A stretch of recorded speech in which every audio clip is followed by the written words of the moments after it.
27 March 2025 এই 27 March তারিখটি বিশ্ব নাট্য দিবস হিসেবে পালিত হয়। সারা পৃথিবীতে যেখানে যেখানে নাটক হয় সেখানে সেখানে দিনটি বিশেষভাবে পালিত হয়। যেমন অন্যান্য নানা রকমের দিন পালিত হয় আপনারা জানেন, অনেক রকমের দিন আছে। বৃক্ষরোপণ দিবস, আবহাওয়া দিবস, স্বাস্থ্য দিবস, শিক্ষক দিবস, নানান রকমের দিবস পালিত হয়। সেরকম বিশ্ব নাট্য দিবস নাটককে কেন্দ্র করে সারা পৃথিবীতে যেখানে যেখানে নাটকের চর্চা হয় সেখানে এই দিবসটি পালিত হয়। সেই হিসেবে আমরা যেহেতু নাট্যদল বলে শুধু নাট্যদল নয়, আমরা সামগ্রিকভাবে সংস্কৃতির বিভিন্ন অঙ্গনে কাজ করে থাকি। নাটককে আমাদের মূল কাজের বিষয় এবং এই দলটি অনেক বয়স হয়েছে। এই দলটি 65 বছর বয়স। বড় নাট্যদলের বয়স 65। সাধারণত খুব কম দেখা যায় যে একটি নাটকের দল এত দীর্ঘস্থায়ী হয়। অল্প কিছু আছে, নেই বলছি না, আছে। পশ্চিমবঙ্গ বেশ কয়েকটি দল আছে যারা অনেক দিন ধরে এইভাবে কাজ করে যাচ্ছে। সে খুব কম, হাতে গোনা কয়েকটা। আর সমস্ত দল তৈরি হয়, কয়েক বছর চলে, তারপরে আবার বিদায় করে হয়। কর্মীর অভাব, শিল্পীর অভাব, সংগঠনকে করে রাখার জন্য যে লোক দরকার, যে মানুষ দরকার, যে একদম প্রমাণিত হয়ে ভালোবেসে জিনিসটাকে ভালোবেসে পরিশ্রম করে বাঁচিয়ে রাখার জন্য এই লোকের অভাব। এই কারণে এই সাধারণত এই ধরনের সংস্থাগুলো বেশি দিন বাঁচে না।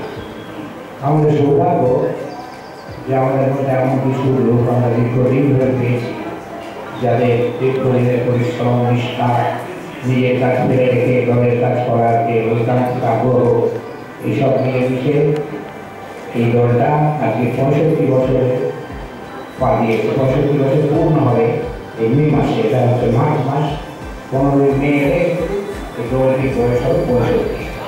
যা এটা দল সম্পর্কে ব্যাপার। এবার যেহেতু আমাদের নাটকের দল, সেখানে এই বিশ্ব নাট্য দিবস পালন করার একটা তাগিদ আমাদের আছে। এটা আমাদের করা উচিত মনে করি আমরা। সমস্ত নাট্য দলেরই করা উচিত। সেই হিসেবে আমরা এটা করছি। খুব সামান্য প্রস্তুতিতে, আপনারা হয়তো সবাই জানেন কিনা জানি না, আমরা বাইরে ছিলাম নাটকের উদ্দেশ্যে। আমরা বিহারে গিয়েছিলাম, বিহার থেকে আবার বাংলার উত্তরবঙ্গে চলে গিয়েছিলাম নাটক করতে। বিহারে বেগুসরাই থেকে কোচবিহার হয়ে আমরা ফিরেছি আজ সকালে, মূলত আজ ভোরবেলা ফিরেছি। তারপর প্রস্তুতিগত কারণে একটু অসুবিধা হয়েছে প্রস্তুতির বিষয়ে। তা এইটা সূচনা সম্পর্কে কথা। আজকে 27 মার্চ নাট্য দিবস। আমার একটা লাইন শুরু বলি যে 1872 সালে একজন বাংলায় নাটক করেছিলেন কলকাতায়, প্রথম নাট্যমঞ্চের নাটক। তিনি বাঙালি নন, তিনি একজন রাশিয়ান। দেরাসিং দেবাদা তার নাম, লেবেদভ। তার নামে রাস্তাটা হয়েছে লেবেদভ সরণি। এখানে একটা একাডেমি অফ ফাইন আর্টস এখানে আছে। ওই রাস্তাটির নামকরণ সরকার থেকে করে দিয়েছে লেবেদভ, দেরাসিং লেবেদভ সরণি। যদি ওই নামটা কিন্তু বিশেষ বলে না। একজন রাশিয়ান লোক প্রথম কলকাতায় 1872 সালে ওই ইয়ের কাছে, ওই লালবাজারের পেছনের রাস্তাটা কি নাম দিলাম, বেঙ্গল স্ট্রিট সম্ভবত, ওইখানে করে একটি মঞ্চ তৈরি করে নাটক করেছিলেন। এবং আশ্চর্যজনকভাবে, কারণ জানা যায়নি, তার 2 দিন বাদে সেই নাট্য গৃহ থেকে পুড়িয়ে দেওয়া হয়। পুড়িয়ে দিয়েছিল নাটক। কেন পুড়িয়ে দিয়েছিল, কারা পুড়িয়েছিল, কোন সূত্রতায় পুড়িয়েছিল, এগুলো খুব ভালো করে জানা যায় না। যেমন পরবর্তীকালে আবার 2টো নাটক অন্যত্র করেছিলেন, একটা পর্দায় টিকিট কেটে। এই হচ্ছে নাটকের সূচনা কলকাতায়। তারপরে যেগুলো আছে সেগুলো আমি বলবো না, আমি শুধু উপস্থাপনের ভূমিকা পালন করছি। একটা অনুষ্ঠান শুরু করতে গেলে যে ভূমিকা পালন করতে হয়, উপস্থাপন সেইটা করছি। এটা অরুণেশ রায় আছেন, উনি এই সম্পর্কে আপনাদের জানাবেন নাট্য দিবসটা কি, নাট্য দিবস কি, কেন সম্বন্ধে জানাবেন। যাই হোক, আমি এই অনুষ্ঠানের সূচনাকে কথা বললাম। এবারে আমি আহ্বান করব ডক্টর সুদীপ মণ্ডল। উনি একজন সরকারি আধিকারিক, আমাদের সৌভাগ্য আমাদের এখানে আসেন, এর আগেও এসেছেন। ওনাকে উদ্বোধন সঙ্গীত গাওয়ার জন্য আমরা আমন্ত্রণ জানাচ্ছি। ডক্টর সুদীপ মণ্ডল আসেন।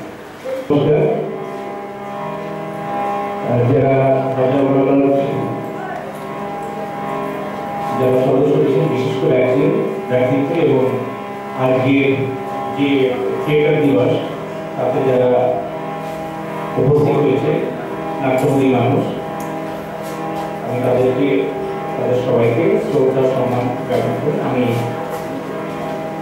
যে অনুষ্ঠানটা আজকে করবে নাট্য দিবসের হিসাবে তার যে সূচনা থাকে আমি পেশ করার চেষ্টা করছি।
ডক্টর সুদীপ মণ্ডল মহাশয়কে আন্তরিক ধন্যবাদ। এবারে এই আজকে যে নাট্য দিবস এটা সম্পর্কে অবহিত করার জন্য সবাইকে যারা আমরা জানি না তাদেরকে জানানোর জন্য সংক্ষিপ্ত বক্তব্য রাখবেন শ্রী অরুণেশ রায়। তার আগে আমি একটু কথা বলে দিই, এসব বিষয়টা নিয়ে বলবেন। ওইগুলি 1872 সালে হয়েছিল। আমাদের দল তার 100 বছর পরে 1972 সালে আমরা বঙ্গ রঙ্গমঞ্চের 100 পূর্তি হয়। 1872 সালে শুরু হয়, 1972 সালে অর্থাৎ 100 বছর বাদে বঙ্গ রঙ্গমঞ্চের 100 হয়। হজবরণ তখন নেতাজি পার্ক, আগে আপনারা ছোটরা জানেন না, বড়রা জানতে পারেন যে আগে কলকাতায় পেশাদার থিয়েটার হতো, হাতিবাগানে রাখা স্টার, মহল, তারপরে বিশ্বরূপা, বিজন থিয়েটার,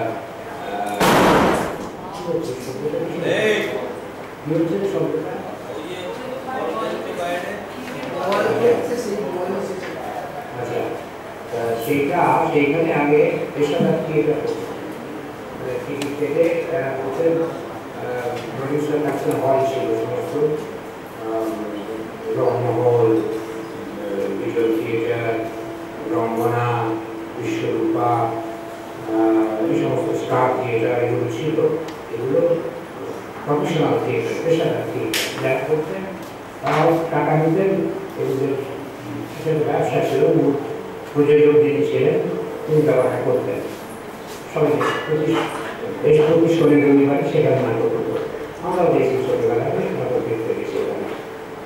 সেই ধারায় আমরা চাকদায় নেতাজি পার্কের একটু জায়গায় 2.5 মাস ধরে একদম ওইরকম মঞ্চ খাটিয়ে রেখে ওপরে ত্রিপল দিয়ে বসার জায়গা চেয়ার করে স্টেজ পাকাপাকি হবে, শীত পাকা পেতে কাঁচা স্টেজ, কিন্তু 2.5 মাস ধরে আমরা বৃহস্পতি শনি, বৃহস্পতি করতে হতো না, শনি রবি ছুটির দিন আমরা 2.5 মাস 3 মাস ধরে নাটকটা করেছিলাম।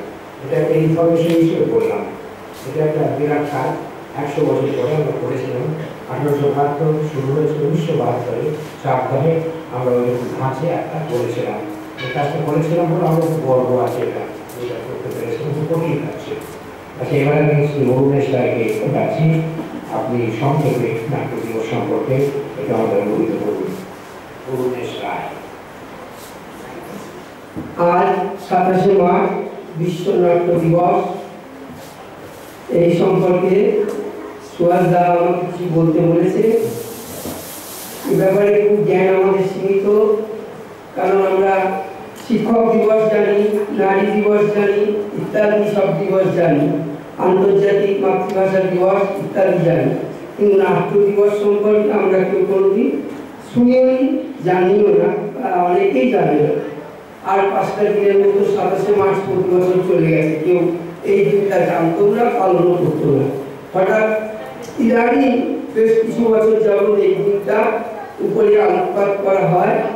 এক্ষেত্রে সর্বাধিক গুরুত্ব যারা পাওয়া তারা যে ইন্টারন্যাশনাল থিয়েটার ইনস্টিটিউট ITI, এরা 1961 সালে তাদের 9ম অধিবেশনে, সম্ভবত জুলাই আগস্ট সেপ্টেম্বর এরকম হবে, তারা সিদ্ধান্ত নেয় যে প্রতি বছর আমরা পরের বছর থেকে অর্থাৎ 1962 সাল থেকে আমরা 27শে মার্চ দিনটিকে বিশ্ব নাট্য দিবস হিসাবে উদযাপন করব। সেই মতো 1962 সালের 27শে ডিসেম্বর থেকে বিশ্ব নাট্য দিবস পালিত হয়ে আসছে। 27শে মার্চ বিশ্ব নাট্য দিবস হিসেবে পালিত হয়ে আসছে। সেই হিসাবে যত বছর হওয়ার কথা তার থেকে 3টে বছর কম। সম্ভবত করোনার কারণে ওই 3টে বছর করা যায়নি, তাই যত বছর হওয়ার কথা তার থেকে 3টে সংখ্যা কম আমাদের এখানে আছে। তাই বিশ্ব নাট্য দিবসের জন কক্টো এই বার্তাটা রচনা করেছিলেন ফরাসি কবি। তিনি বলেছিলেন যে সাহিত্য, কাব্য, কবিতা, উপন্যাস, প্রবন্ধ যখন মানুষের জীবনে শান্ত তরঙ্গায়িত হয়, তখন কাব্য তৈরি হয়, না সাহিত্য তৈরি হয়, কবিতা তৈরি হয়, উপন্যাস তৈরি হয়, অর্থাৎ শিল্পকলার বিভিন্ন ক্ষেত্র সৃষ্টি হয়। কিন্তু নাটক তৈরি হয় যখন মানব জীবনের সর্বক্ষেত্রে যখন জটিলতা দ্বন্দ্ব চরম আকারে বিকশিত হয় বা চরম আকার ধারণ করে, সেই চরম আকার থেকে নাটকের জন্ম হয়। সেই থেকেই নাটক চলে আসছে বিশ্ব নাট্য দিবস। এখন আমি বলতে চাই যে বিশ্ব নাট্য দিবসের উপযোগিতাটা কি? সারা বিশ্বে নাটককে ছড়িয়ে দেওয়া শুধু নয়, নাটক হচ্ছে শ্রেষ্ঠ শিল্প। এটা অ্যারিস্টটল বলেছিলেন, গ্রিক দার্শনিক অ্যারিস্টটল আজ থেকে প্রায় 2500 বছর আগে এই কথাটা বলেছিলেন। 2500 একটু কম, 2300 বছর আগে। আর ঠিক তারই আগে পরে একটু আগে পরে আমাদের দেশে ভরতমুনি বলেছিলেন তার নাট্যশাস্ত্রে, নাটক হচ্ছে সমস্ত শিল্পের শ্রেষ্ঠ শিল্প নাটক। ঠিক অ্যারিস্টটল যেরকম বলেছিলেন তারই একটু 19-20 কথা আমাদের ভরতমুনি বলেছিলেন।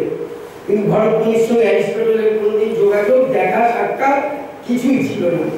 কিন্তু কি অবলীলাক্রমে দুই বিশ্বের দুই প্রান্তের দুই মনীষী একই কথা বলেছিলেন, প্রায় সমসাময়িক।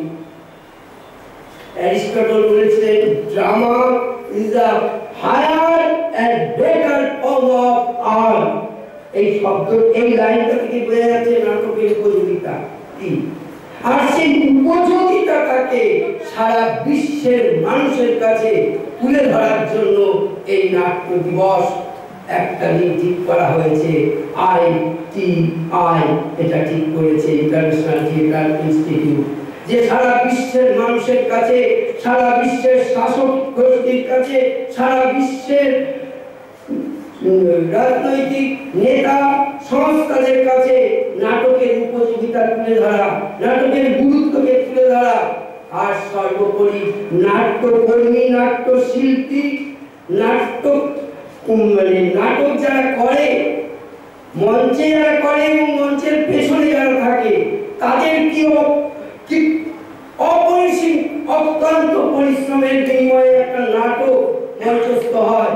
সেই উপযোগিতাটাকে উপলব্ধি করানোর জন্যই এই নাট্য দিবস সারা বিশ্বে এই বার্তাটা ITI সৃষ্টি করতে চেয়েছিলেন বলেই তারা এই দিনটিকে 27শে মার্চকে 1962 সাল থেকে বিশ্ব নাট্য দিবস হিসাবে গণ্য করা হয়েছিল। এর প্রথম এই 1925 সালের বিশ্ব নাট্য দিবসের বার্তা হচ্ছে নাটক এবং শান্তির সংস্কৃতি। খুব উপযোগিতা হয়েছে, খুব উপযোগী একটি বাণী বা বার্তা। কারণ বিশ্বের একদিকে যখন রাশিয়া আর ইউক্রেনের যখন যুদ্ধ চলছে, ইসরায়েল আর প্যালেস্টাইনের শয়ে শয়ে মানুষ রক্তস্নাত গুলি করা, সেই যুগে সেই সময় দাঁড়িয়ে ITI ঠিক করলেন যে নাটকের মধ্যে দিয়ে শান্তির সংস্কৃতিকে তুলে ধরতে হবে। এই বার্তার জন্যই আজ আমাদের এই নাট্য দিবস। এই সংক্ষিপ্ত পরিসরে এর থেকে আর কিছু বলার নেই। তবে আমি আজকে যারা এই নাট্য আন্দোলন করতে গিয়ে বিভিন্ন সময় শহীদ হয়েছে, সেই ভলতেয়ারের সময় থেকে শুরু করে, ইরাসমাসের সময় থেকে শুরু করে, মার্টিন লুথারের সময় থেকে শুরু করে, এমনকি হিটলারের যুগে, মুসলিনের যুগে, এমনকি আমাদের দেশেও কালো দিনের 70-এর দশকে কালো দিনের সময় অনেক নাট্যকর্মী আহত হয়েছে, নাট্য করতে গিয়ে নিহত হয়েছে। এমনকি 1989 সালে আমাদের উত্তরপ্রদেশে নাটক করতে গিয়ে নিহত হয়েছে সর্দার হাসমি। তাদের মতো নাট্যকর্মীদের যারা নাটকের জন্য শহীদ হয়েছে, আজকে বিশ্ব নাট্য দিবসে তাদের প্রতি সশ্রদ্ধ এবং শ্রদ্ধা জানিয়ে আমার এই বক্তব্য শেষ করছি। নমস্কার।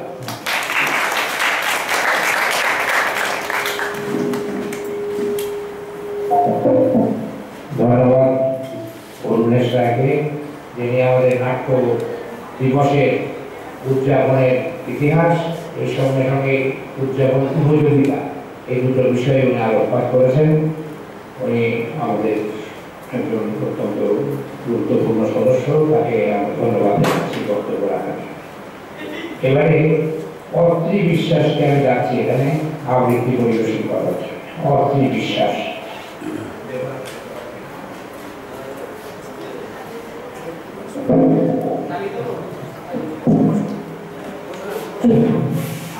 নমস্কার।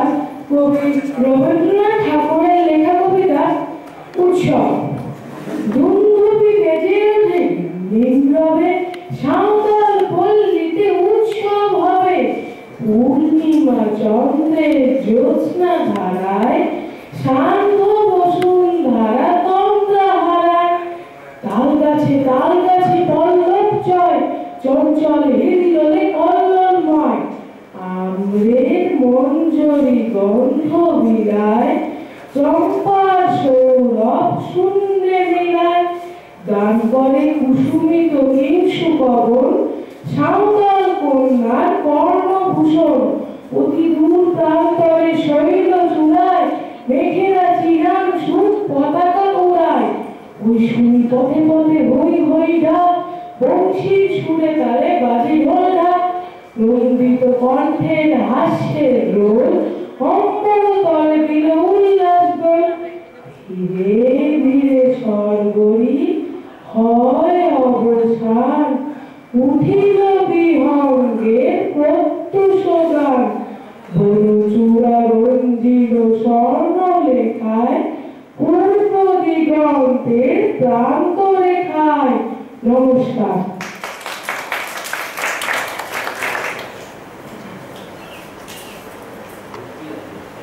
অত্রি বিশ্বাস সুন্দররূপে আবৃত্তি আমার শোনালো আবৃত্তি করে। এবারে ধন্যবাদ অত্রি বিশ্বাসকে।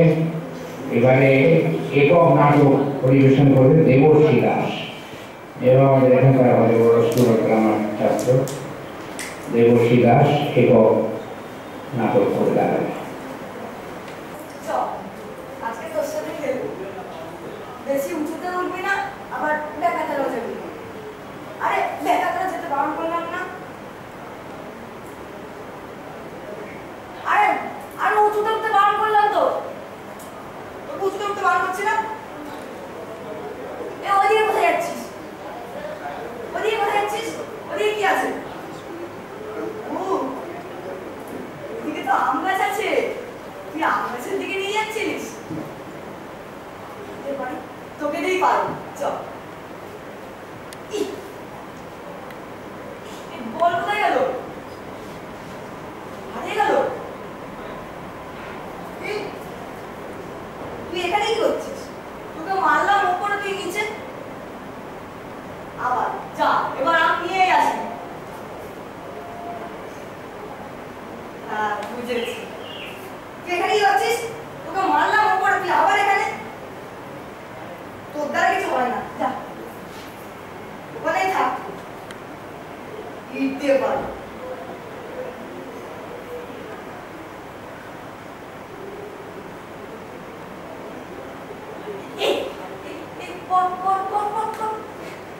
পড়েছে সেই পাকা খালি, তুই তোকে দেবো না, আমি খাই। কাকু আসছে, আমি পালাই। আরে তুই এখানে কি করছিস? চল।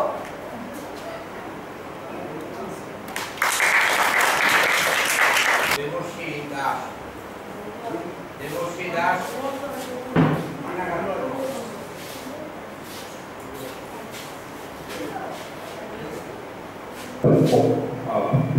দেবশ্রী দাস তো আমাদের এখানকার ছাত্র। ও আম পাড়া আমচোর নাটকটা দেখালো ভালোই। এবারে পূজা সরকার আমাদের দলের সঙ্গে যুক্ত।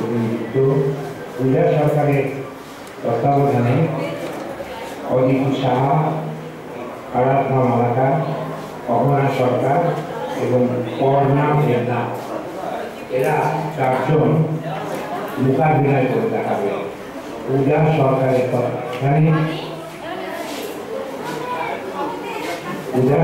তত্ত্বাবধানে অজয় অদিতি সাহা, আরাধ্যা মালাকার, অভনা সরকার এবং করোনা দেবনাথ এরা মোকাবিলা করে থাকে।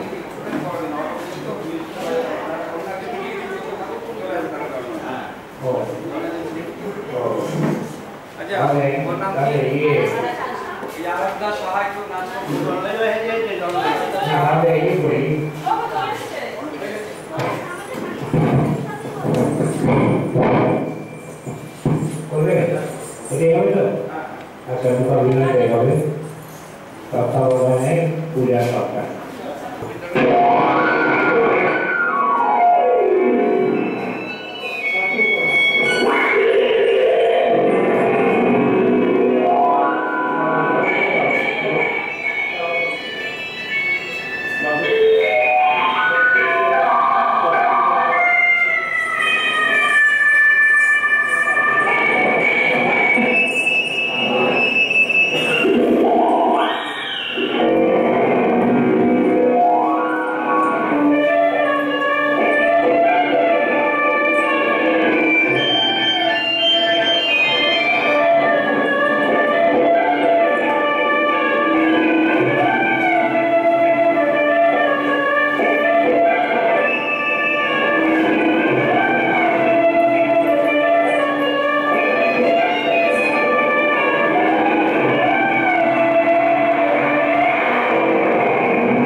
আসিস না একটুখানি দাঁড়া হবে ক্রিকেট নমস্কার।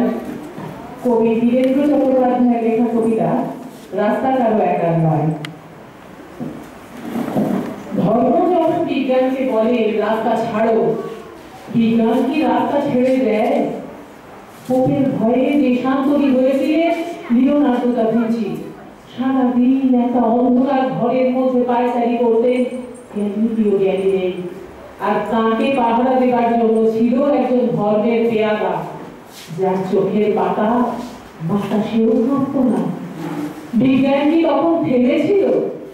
তীর্থের পান্ডাদের হই হই, তাদের লাল চোখ কি বেড়েছিল পৃথিবীকে বেঞ্চের উপর দাঁড় করিয়ে সূর্যকে তার চারদিকে রোগোশ করাতে? ধর্ম যতদিন দুঃখী মানুষকে বেঁচে থাকার সাহস দেয়, ততদিন রাস্তা নিয়ে কারো সঙ্গে তার ঝগড়া থাকে না। রাস্তা কারো একার নয়, বরং তাকেই একদিন রাস্তা ছাড়তে হয় যার স্পর্ধা আকাশ ছুঁয়ে যায়। নমস্কার।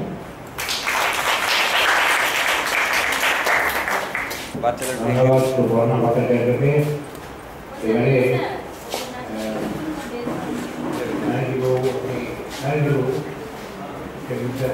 ওই যে গান দিয়ে দিয়েছে। আচ্ছা টেবিল আস্তে আস্তে ওর একটা নাচ হয়ে যাক। হ্যাঁ এই আরাধ্যা কি আরাধ্যা সাহা একটা নাচ করবে। আরাধ্যা সাহা আরাধ্যা। ও আচ্ছা ঠিক আছে, গানটা ঠিক করে আরাধ্যা সাহা আরাধ্যা সাহা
যে নাটক সেটি নাটক হবে তখন বিশ্বাসের রচনা ঠিক আছে। এবার সঙ্গীত পরিবেশন ডক্টর সুদীপ মন্ডল।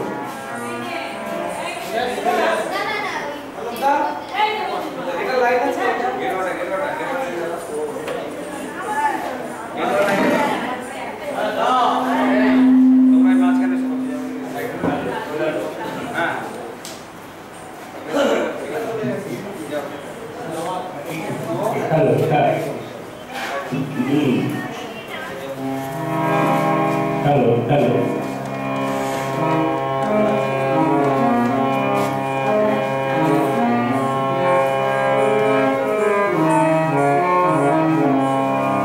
আমি নাম্বারে কি গান গাইছি? নাম্বারে গাওয়া একটা মিউজিক বা গাওয়ার চেষ্টা করছি। অ্যাকচুয়ালি নম্বর ঠিক আছে, ঠিক আছে।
China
শঙ্করে কি এরকম বাঙালির এবার কি শঙ্করে দিবি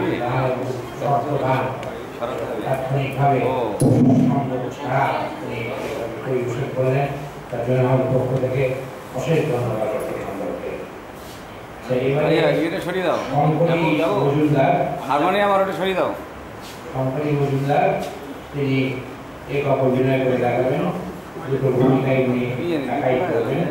শঙ্করী মজুমদার, শঙ্করী মজুমদার আছে? শঙ্করী মজুমদার হ্যাঁ সাইডে আছে তো, রেডি আছেন উনি। শঙ্করী মজুমদারের পরে তুই রেকর্ড করছিস না? আমাদের কোন প্রথা বিরোধী নাটক আমি দুটো চরিত্রের অভিনয় করতে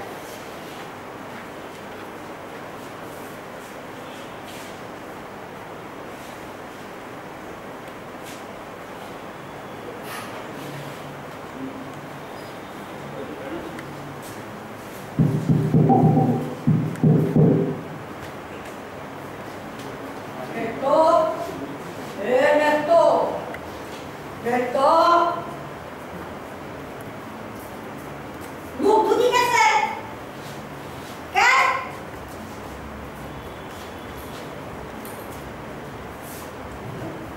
না বলছিলাম যে এটা ফেটা না হয় জোগাড় করে দাও আমার, কিন্তু পয়সা আলগা তাহলে একটা কি হবে? এটা কি কোনো সাউন্ডার করতে না? দিন বাদেই ওর পরীক্ষে সেদিকে উঠতে একদম জিজ্ঞেস পর্যন্ত পারে না। আর এখন সূর্য উঠতি না উঠতি ছেলেটার উপরে সাউন্ডার করতি না যাবে কিছু তাই আমি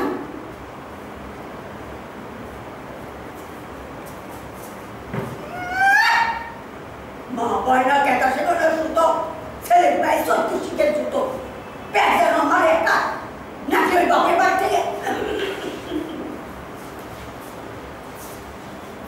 দেখো কোথায় কোথায় বাপ তুলবে না বলছি, মানে আমি কি নিজে নিচে তোমাকে সেটাই দিয়েছি? ওরা যে প্যাকেট শব্দ ওরা নাকি আমি বাপের বাড়ি থেকে বয়ে নিয়ে এসেছি।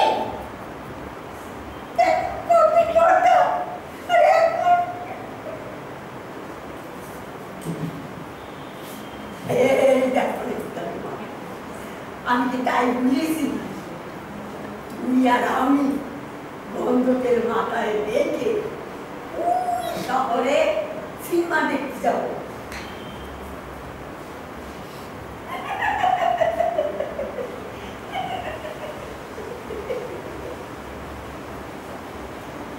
শোনা 15 বছর বয়সে নেত্রটা পড়াছে তো, তাই একদিন জন্মদিনে পায়েসটুকু দিই এই বের তারা কেটে দিয়েছে। নেত্র জন্মদিনটা ওটা ভালো করে পালন করতে হবে, আমার বউ দিবে সব।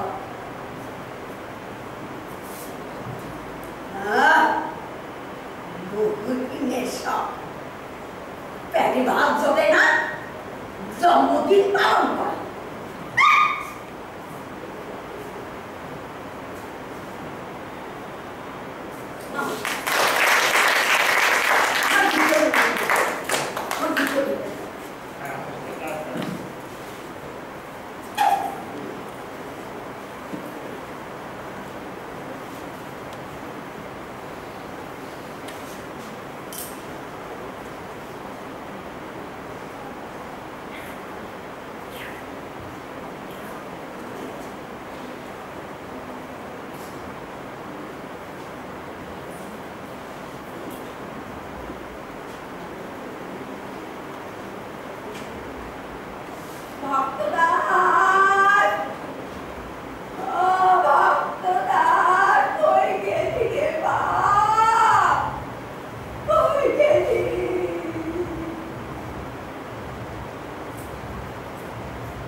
হয়েছে মাঠে কত কিছু কইল না শেষ করুন আরে ও তো অনেক লিডার তোর লিডারের ভাষণ বইটা আমার ভক্ত দাস ঘর থেকে সত্যা করে নিয়ে গেল আমার ভক্তকে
তুই বাড়িতে ফিরে এলে ভালো হয়।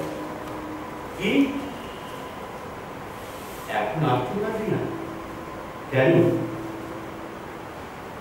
সুমিতা, সুমিতা কাকে স্যালুট করছো? আমার ছেলেকে। তোমার ছেলে মানে সুজয়কে? হ্যাঁ। কেন সুজয়কে স্যালুট করছো কেন? না, সুজয় কেন, স্যালুট করছি ও নিষ্ঠা ও ডেডিকেশনকে, ওদের ডেডিকেশনকে। নিষ্ঠা, ডেডিকেশন, তা কি ব্যাপারে নিষ্ঠা দেখালো সুজয়রা? আসলে এই অশান্ত সময়েও এই ছেলেটার রোয়াকে বা রাস্তার মোড়ে সময় না কাটিয়ে অজগর নাটকের দলের প্রচার ধর্মী নাটক নিয়ে মানুষকে সচেতন করার জন্য ঘুরে ঘুরে বেড়াচ্ছে মাঠে, ময়দানে, পথে, প্রান্তরে। তাই বিপদের সময়ও মানে ওদেরকে ওখান থেকে ফিরতে বাধ্য করতে পারলাম না নাকি। ও, তা কি বিষয়ে ওরা প্রচার করছে? ওরা জনস্বার্থ সচেতনতা নিয়ে যেমন যেমন যেখানে তুমি মলত্যাগ করবেন না, সঠিক শৌচালয় ব্যবহার করা, রাস্তার মাঝখানে নোংরা আবর্জনা জঞ্জাল পথ, ছোট মৃত পশু পাখি না ফেলা, ফেলে একটা নির্দিষ্ট জায়গা ফেলা, ট্রাফিক আইন মেনে চলা, এই সমস্ত সচেতনতামূলক পথনাটক নিয়ে এখন ওরা পুরুলিয়া জেলায় আছে। অনেকের জায়গায় শো করবে, তারপর বাঁকুড়ায় কয়েকটা জায়গায় শো করে বাড়ি ওখানকার মানুষদের ওপর উৎসাহ আছে। দর্শকদের মধ্যে থেকে কেউ বলেছে মোরা আসলে এরকম কইরা ভাবিক নাই কোনোদিন, মানে মুদের ভাবনারও হয় নাই। আপনারা যে শিক্ষাটা দিয়ে গেলেন আমরা সত্যি এইভাবে কখনো ভাবিক নাই। এখন থেকে এইগুলা আমরা মেনে চলার চেষ্টা করবো বটে। এটাই এটাই আমার সকল আমার গর্ব।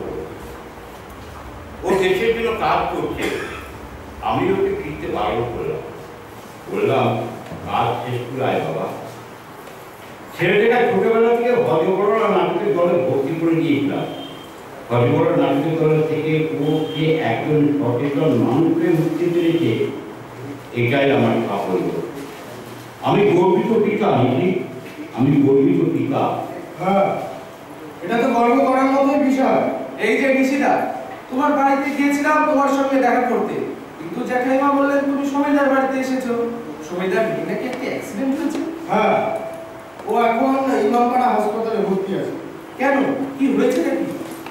সে অনেক কথা, মেয়েটাকে বোধহয় আর বাঁধাতে পারলাম না। কেন, কি হয়েছে কি সেটা তো বলবে। হাসপাতাল থেকে জানালো মেয়ের আত্মহত্যা আস্তে আস্তে খারাপের দিকে যাচ্ছে। অ্যাক্সিডেন্টে করতে রক্তক্ষরণ হয়েছে, তাই রক্ত দেওয়া প্রয়োজন। পাড়ার গোপাল, সঞ্জু, সুজয় সবাইকে বললাম মেয়ের জন্য রক্ত দরকার। যে কোনো একজন হাসপাতাল গিয়ে রক্ত দিলে হাসপাতাল এক পাউচ রক্ত দিয়ে কিন্তু ওরা তো রাজি হলো না। কেউ বললো রক্ত দিলে গায়ের জোর কমে যাবে, কেউ বললো এক ফোঁটা রক্ত তৈরি হতে কতদিন সময় লাগে সেটা আপনি জানেন কাকু? আমি আর কথা বাড়াতে পারলাম না। অশিক্ষা, অশিক্ষা, অশিক্ষা। আরে ওরা জানি না যে রক্ত দিলে বলবেন মানে হাড়ের ভেতরের মজ্জাগুলো উদ্দীপ্ত হবে, নতুন রক্ত কণিকা তৈরি হবে, তাতে রোগ প্রতিরোধ ক্ষমতা বেড়ে যাবে, শরীরের কোষগুলি অত্যন্ত সক্রিয় হবে, ফলে সাধারণ সর্দি, কাশি, জ্বর বা যেসব সাধারণ ইনফেকশন আছে সেগুলো আমাদের দুর্বল করে দিতে পারবে না, কারণ রক্তদানে ইমিউনিটি পাওয়ার বেড়ে যাবে, এমনকি মানব রোগ ক্যান্সারের ঝুঁকি পর্যন্ত কমে যাবে। তাছাড়া সহজেই কতগুলো ব্লাড টেস্ট বিনামূল্যে হয়ে যাচ্ছে, যেমন রক্তের গ্রুপ জানতে পারছি, ম্যালেরিয়া সহ বেশ কয়েকটা বিষয়ের টেস্টও হয়ে যাচ্ছে। হ্যাঁ, আরে ওদেরকে কেন বলতে গেছো? ওরা সব অশিক্ষিত, স্বার্থপর, ধান্দাবাজ ছেলেপুলে। অজগরলা নাটকের দলের সবাই তো নাটক করতে বাইরে যায়নি। সুভাষ জেঠু, গোপাল স্যার, সন্দীপ দা এরা তো সবাই রয়েছে। ওনাদের বললেই দলের অন্য ছেলেরা রক্ত দিয়ে দিত। অজগরলা নাটক দলের সবাই খুব আপডেটেড। ওরা জানে রক্তদানের প্রয়োজনীয়তা কি, উপকারিতা কি, সামাজিক দায়বদ্ধতা কাকে বলে, সেটা ওদের নাটকের ট্রেনিং চলাকালীনই ওদের শেখানো হয়। এক পাউচ ব্লাড বা একজন ডোনার লাগবে তো, ওটা আমি দেখছি। তা বলছি সুন্দর অ্যাক্সিডেন্টটা হলো কি করে? আর বলো না, ঘরের কথা বাইরে এখন ভুল করো। ও, আমরা তাহলে তোমার কাছে বাইরে তো এতদিনে আমাদের এই চিনলে, ঠিক আছে? এই চলো আমরা চলি, বুঝলে? রাগ করতে কেন? আমি তোমাদের ভালো লোক ভাবো কেন? আসলে আমরা ব্যক্তিগত ক্ষমতা জানিয়ে তোমাদেরকে বিগ্রহ করতে চাইছিলাম না। ব্যক্তিগত মানে সুবিধা কি শুধু তোমার নেই, ও আমাদের দিও না? আমি সেটা করতে চাইনি। আপনার মাথাটা এখন কাজ করতে না গো। ঠিক আছে ওসব ছাড়ো, আসলে কি হয়েছে সেটা বলো তো চট করে। আপনার বিয়ের পর থেকে সুনিতার বর মানে গোপাল নানা অর্থে টাকা দেয়, আর 4 টাকা কিনবো গাড়ি টাকা দাও, এটি কিনবো টাকা দাও, এমনকি দুতলার কর্পোরেটে দরজা লাগাতে হবে, সে গুটকাকে কিন্ন দরজা বানাবে, তার টাকা দাও, তো টাকা দাও আর টাকা দাও। মেয়ে মাঝে মাঝে এসে কান্নাকাটি করে জানায়, টাকা না দিলে মানসিকভাবে বন্ধ দেয়, এমনকি মেয়ে এরকম অত্যাচার করতে দেখলে কোন বাবার মেয়েরা ঠিকঠাক বলতে পারো? জামাইয়ের কথা কি জানতো? সে বলে বিয়ের সময় তো নগদ পণ চাইনি, ভদ্রতা করে আপনিও দেয়নি আমাদেরকে, তার এখন সেটা কিস্তিতে শোধ করুন। ও বাবা, এ জামাই না জোয়ান? কি আর বলি বলো, কত আশা নিয়ে রাস্তা ছেলের সঙ্গে মিলে গিয়ে গেলাম, ভাবলাম সুখে শান্তিতে থাকবে, কিন্তু জামাইকে কথায় সে তো আগে বুঝিনি। ঠিক আছে, ওই কষায়ের ব্যবস্থা আমরা পরে করব। আচ্ছা, এই একই কেস তো বিজয়বাবু মেয়ের সঙ্গেও হয়েছিল। বিজয়বাবু আইনি পরামর্শ নিয়ে ব্যাপারটা মিটিয়েছিলেন। আমরা বলো এই বিজয়বাবুকে ডেকে জেনে নেবো এক্ষেত্রে আমরা কি ব্যবস্থা নিতে পারি, কিন্তু তার আগে এক্ষুনি প্রয়োজন হলো রক্ত। সুনিতার প্রাণ বাঁচানোটাই এখন প্রধান কাজ।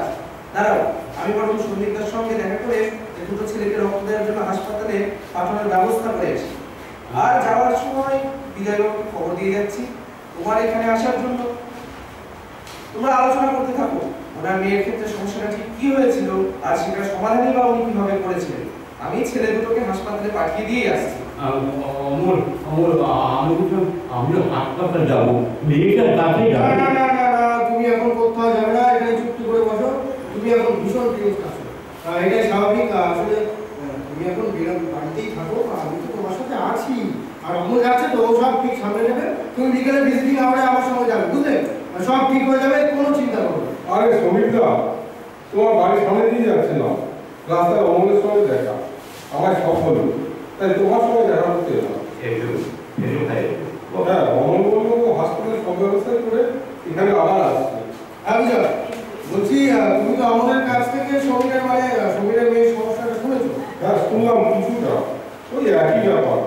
আমিও তো সেই ঘর করা করি, মানে আমিও তো সেই জামাই আর মেয়ের শ্বশুরবাড়ি নিয়ে জ্বলছিল ভাই।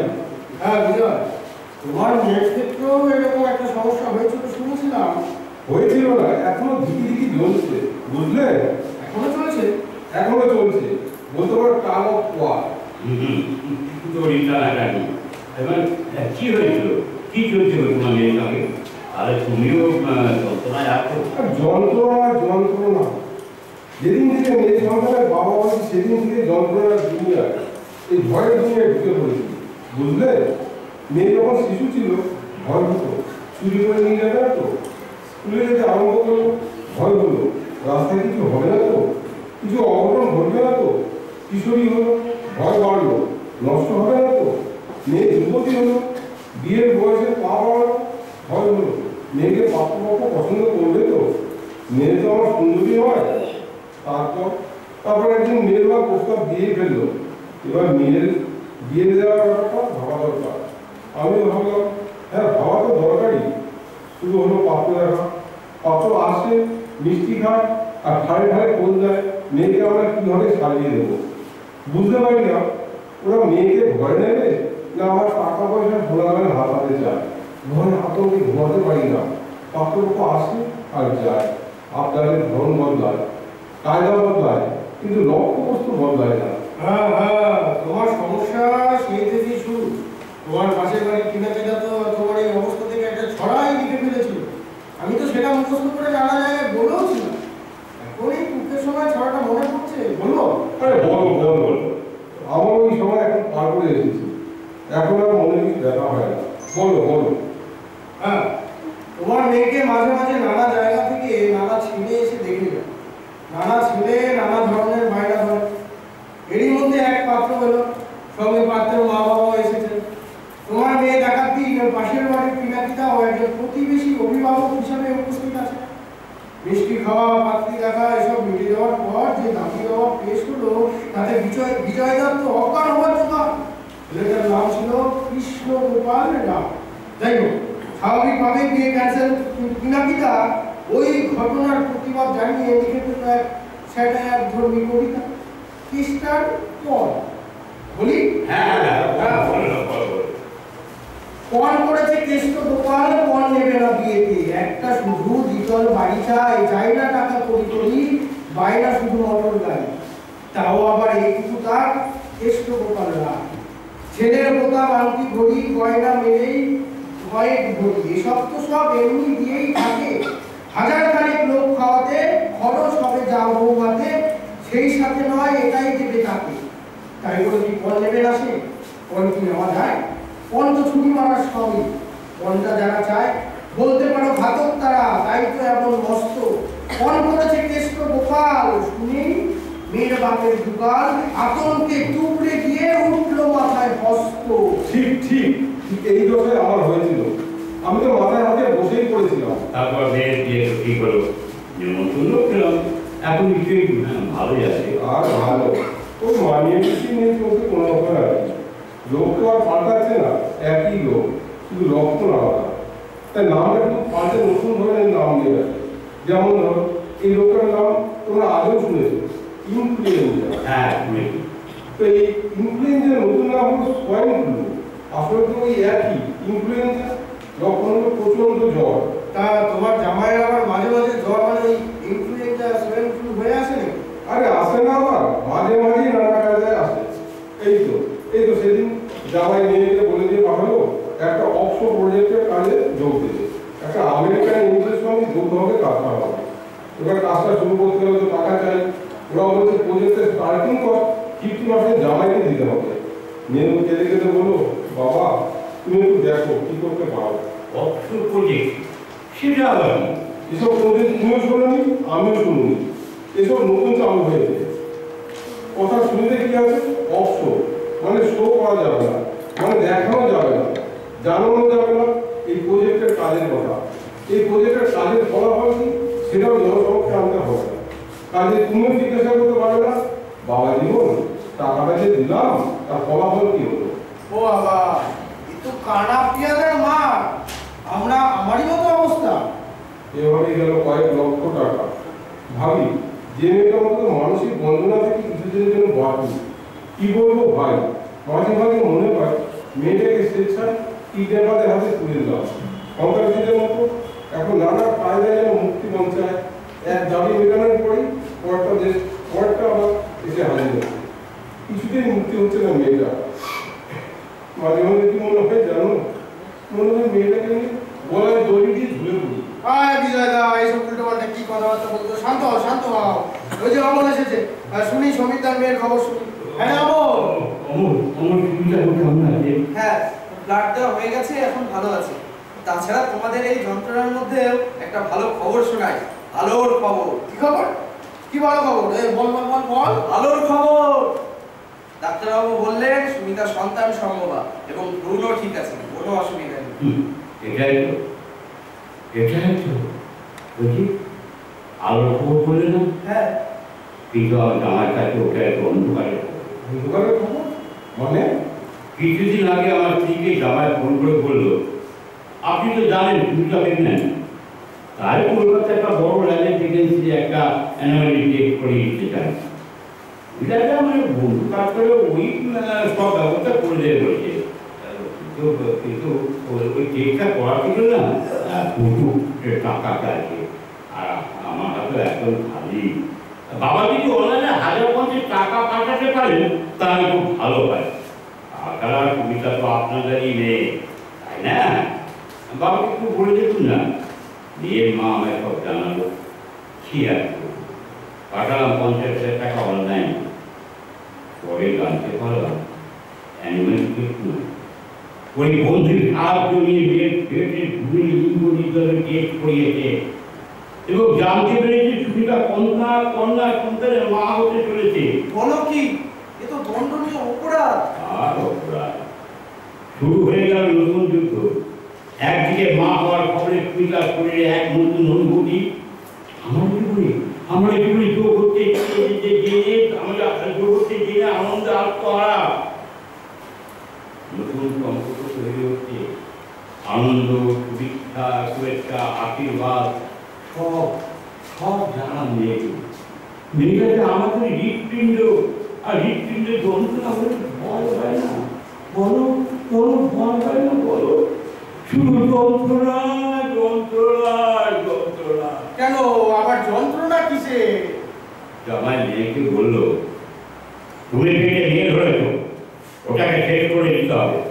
আমরা নতুন করে সন্তান নেবো, আবার অবৈধভাবে টেস্ট করাবো। আমার পুত্র সন্তান চাই, হ্যাঁ পুত্র সন্তান চাই। ছেলে দিয়ে দেবো, আবার পণ দেবো। নগদে নয়, নতুন পন্থায়। এই কথা শুনে রাগে অভিমানের শ্বশুর বাড়ি ছেড়ে পালিয়ে আমাদের বাড়ি আসছিল সুমিতা। আর এই মানসিক পরিস্থিতি নিয়ে দৌড়ে রাস্তা পার হতে গিয়ে সুমিতার এই পরিণতি। মানুষের শরীরের মধ্যে এমন কুৎসিত জানো যেমন লুকিয়ে থাকতে পারে, তা মানুষের চেহারা থেকে বোঝা যায় না, তো বোঝা যায় না। কিন্তু এটা কি চলতেই থাকবে? না না, একদম নয়। এই কুৎসিত জঘন্য কাজকে আর প্রশ্রয় নয়। আমাদের সকলকে একসঙ্গে জোটবদ্ধ হতে হবে, জোটবদ্ধ হয়ে রাস্তায় নামতে হবে, নামতেই হবে। এর প্রতিকার আমাদের করতেই হবে। বড় কঠিন কাজ অমল। অর্থ লোভ মারাত্মক। যত পাওয়া যায় মন থেকেও বেশি পেতে চায়, তাও বেশি পেতে চায়। আর এই কুৎসিত জঘন্য বেপরোয়া মন পাখিকে খাঁচায় পুঁতে কিভাবে? শূন্য আকাশে ফাঁকতে থেকে মনের পাখি ধরা যায়? হতে পারে সে এক ব্যর্থ চেষ্টা। কেন ব্যর্থ চেষ্টা? কেন আগেই এত হতাশ হচ্ছ কেন? আমাদের দেশে আইন কানুন কি কিছুই নেই? অবশ্যই আছে, যেমন ডাউরি প্রহিবিশন অ্যাক্ট 1961 এবং 1983 সালের আইপিসি সেকশন 498A সহ এরকম আরো অনেক পণ প্রথা বিরোধী অত্যন্ত জোরালো আইন রয়েছে। তো পাথরে দক্ষিণ ডিম দিয়ে তা দিয়ে সাথে লাভ আছে কি? পাথরে ডিম ফুটে বাচ্চা দেখবে, হ্যাঁ তা দিলে পাখি দিবেই দিতে পারে। যাকে সত্যিকারে সুন্দর সবল বাচ্চা ফুটে দেখবে। হ্যাঁ হ্যাঁ, আমরা সেই কাজটাই করতে যাচ্ছি। কেন সতীদাহের মতো কুৎসিত জঘন্য কোথাও বন্ধ হয়নি? বিধবা বিবাহ প্রচলন হয়নি? আমরা তো বরং গণতান্ত্রিক আন্দোলনের দিকে অনেকটা এগিয়েই আছি। কারণ ইতিমধ্যে গণতান্ত্রিক আইনগুলো তো হয়েই আছে। সতীদাহ প্রথা বন্ধের জন্য আইনও তো আন্দোলন করে করতে হয়েছিল, তাই না? হ্যাঁ তোমার কথা মনে যেন ভয় পাচ্ছি, সাহস পাচ্ছে, মনে হতে পারবো, হ্যাঁ পারবো। তাহলে আমাদের কি করতে হবে? আচ্ছা, একটা কাজ করলে কেমন হয়? আমরা যদি সমস্ত পুরোহিতদের কাছে গিয়ে অনুরোধ করি যে কোনো ছেলে পণ নিয়ে বিয়ে করছে জানতে পারলে আপনারা মন্ত্রের বিয়ে মন্ত্র করবেন না, তাহলে এটা কি? না না না না, এতে কাজ হবে না, একদম হবে। কেন কাজ হবে না? কেন? দাদা কাকু কি বলেছে অনেকটা মনে নেই? কি বলেছে? পৃথিবীটা কার বস?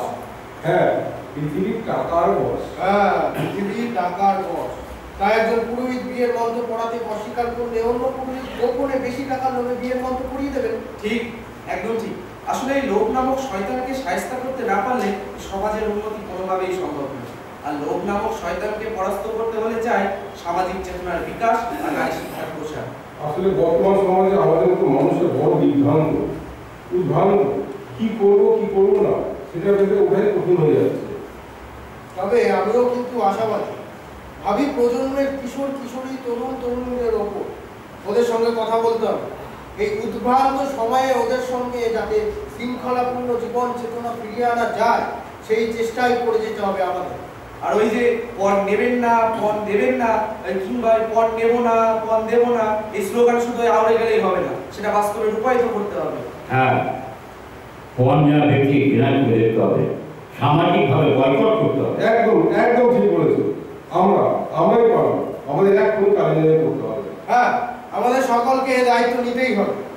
মানুষের কাছে যেতে হবে, আমাদের সংঘবদ্ধ হতে হবে। তারপর সেটা একটা গণ আন্দোলনের রূপ নেবে, বন্ধ হবেই এই ঘৃণ্য প্রথা।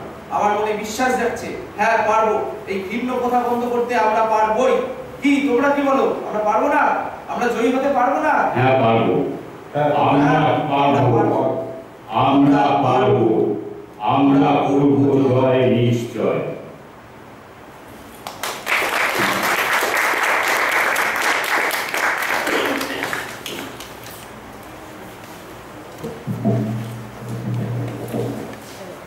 আমরা শুনলাম প্রধান বিরোধী নাটকের স্মৃতি পরিচিত হয়ে গেলে স্বপন সিংহ রায়, সুব্রত দাস, অর্ণব দত্ত এবং অনিশ শাহ। আমাদের যা প্রসিদ্ধ কর্মসূচি ছিল সেটা এখানে শেষ হলো। তবে আমি অনুষ্ঠানটাকে শেষ করার আগে আমি আমাদের সম্পাদক তপন বিশ্বাসকে ধন্যবাদ জ্ঞাপন করে অনুষ্ঠানের সমাপ্তি ঘোষণা করতে আহ্বান জানাচ্ছি। তপন বিশ্বাস।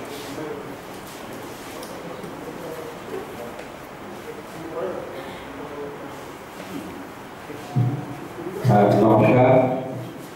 এই মহফিল দিনে আপনারা যারা উপস্থিত হয়েছেন হজে বড় নাট্য সংগঠনের পক্ষ থেকে তাদেরকে আন্তরিক ধন্যবাদ জানাচ্ছি, অভিনন্দন জানাচ্ছি।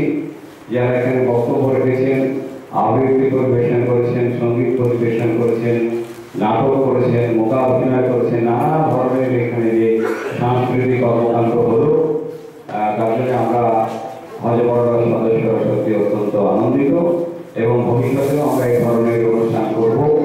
আপনারা আমাদের সঙ্গে থাকবেন এই প্রত্যাশা রেখে আজকের অনুষ্ঠান আমরা এখানে শেষ করছি।